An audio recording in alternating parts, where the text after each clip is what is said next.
Tanaman dari alam ilahi kekacauan ini mengandung hukum melahap. Jika hukum ini dapat dimanfaatkan oleh dewa ini, kekuatannya akan luar biasa. Namun, hukum melahap perempuan tidaklah murni, dan membutuhkan harga yang mahal. Oleh karena itu, biayanya lebih besar daripada keuntungannya, sehingga lebih cocok untuk digunakan sebagai ramuan obat.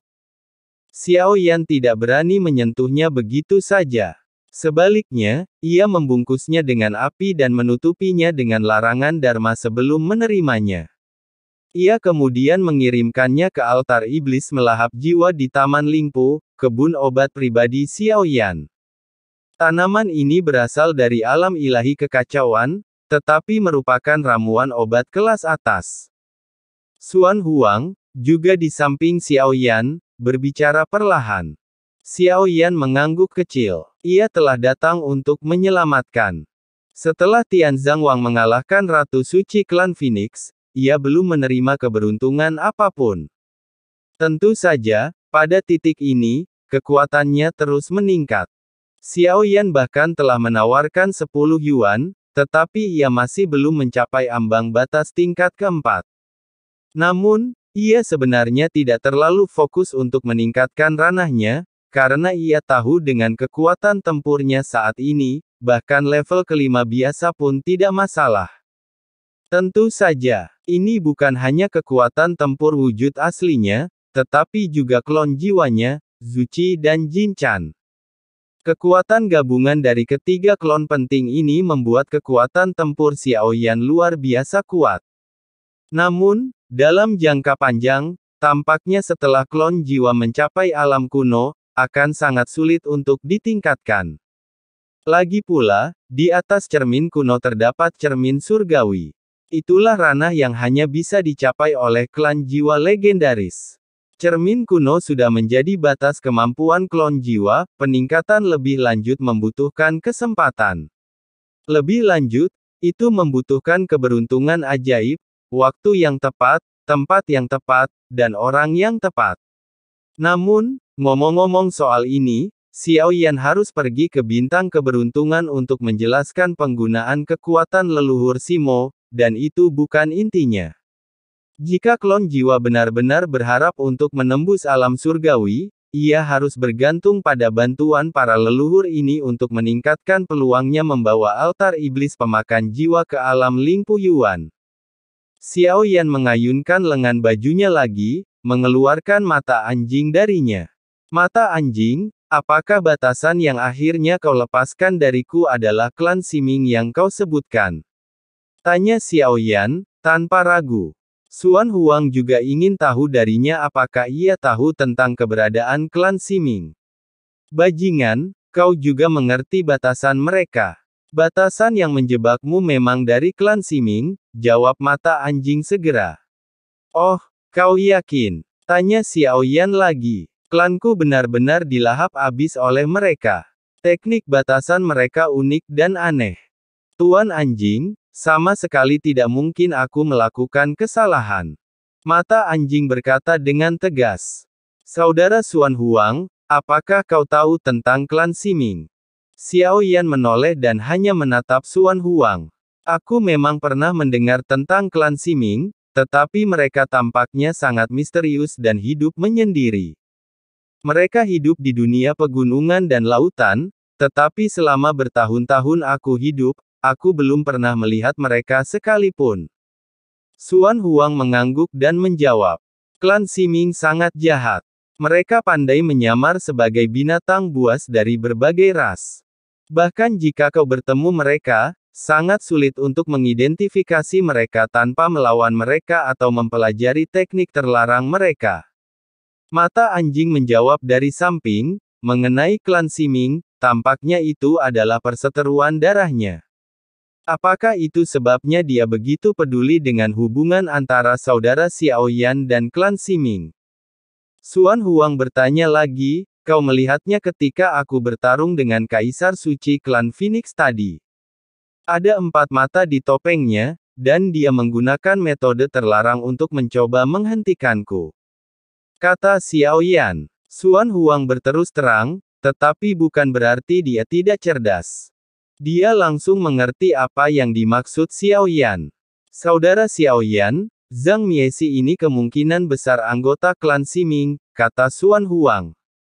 Xiaoyan telah menyelimuti sekelilingnya, menggunakan kekuatan jiwa kekosongan dan ketenangannya untuk mencegah percakapan mereka terdengar oleh orang lain. Namun, dia tidak yakin. Mungkinkah dia menyembunyikan 4 rencana Zhang Miesi? Tepatnya mengenai Chang Miesi. Ini adalah petunjuk paling jelas yang tersedia saat ini. Melalui petunjuk ini, mungkin mereka dapat menemukan keempat rencana ini.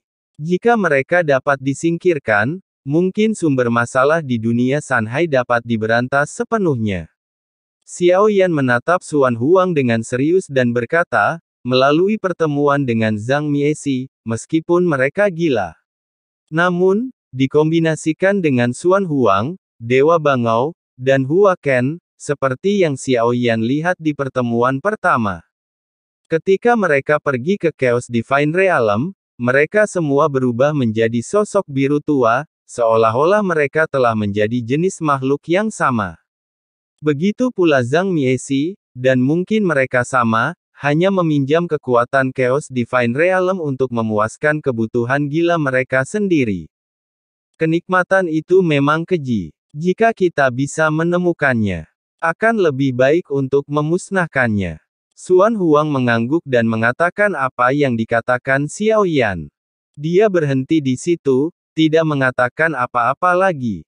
Pada pertemuan berikutnya, Xuan Huang akan mengemukakan masalah itu sendiri. Dan itu adalah kesempatan yang baik untuk melihat reaksi Hua Ken dan menyimpulkan apakah spekulasi sebelumnya benar. Tiba di dunia gunung dan laut. Prioritas pertama Xiaoyan adalah menemukan Raja Tianzang. Sekarang dia telah menemukannya, tetapi dia terluka parah dan tidak sadarkan diri. Kekuatan jiwa Xiaoyan telah menjelajahi Raja Tianzang, dan jiwa roh Raja rusak parah. Tidak diketahui apakah ramuan transendental dapat memulihkannya. Selain itu, tugasnya adalah membantu mata anjing mendapatkan kembali wujud fisiknya. Saudara Xiaoyan, temanmu terluka parah, tetapi kolam nirvana klan Phoenix mungkin bisa membantu.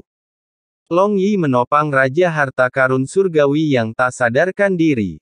Xiaoyan melihat wajahnya yang pucat pasi. Penguasa nirvana itu bisa saja binasa.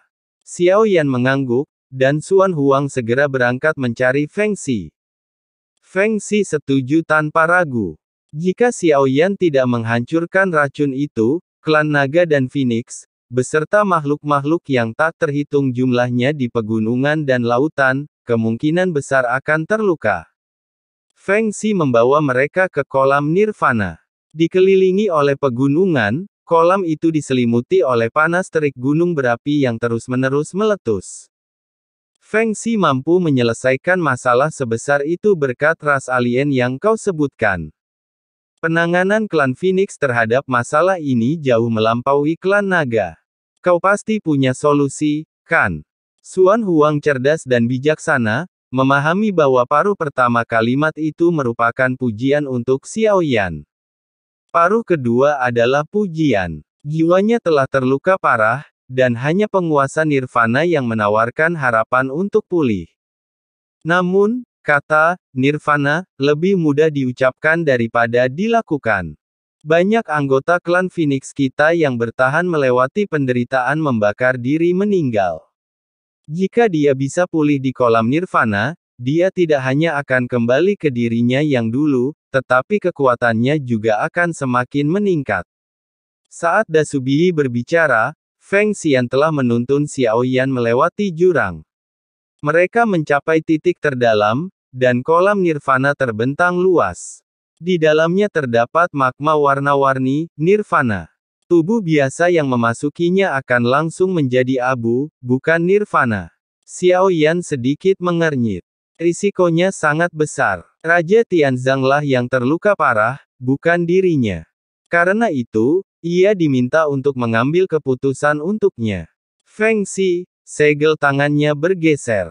Ia kemudian menghitung area di antara alisnya, membubuhkan tanda di ujung jarinya, dan dengan lembut meletakkannya di antara alis Raja Tianzang yang tak sadarkan diri. Ini adalah segel klan Phoenix-ku. Darah Nirvana tidak akan melukainya. Semuanya bergantung pada keberuntungannya sendiri. Nirvana berarti hidup, kegagalan berarti kematian.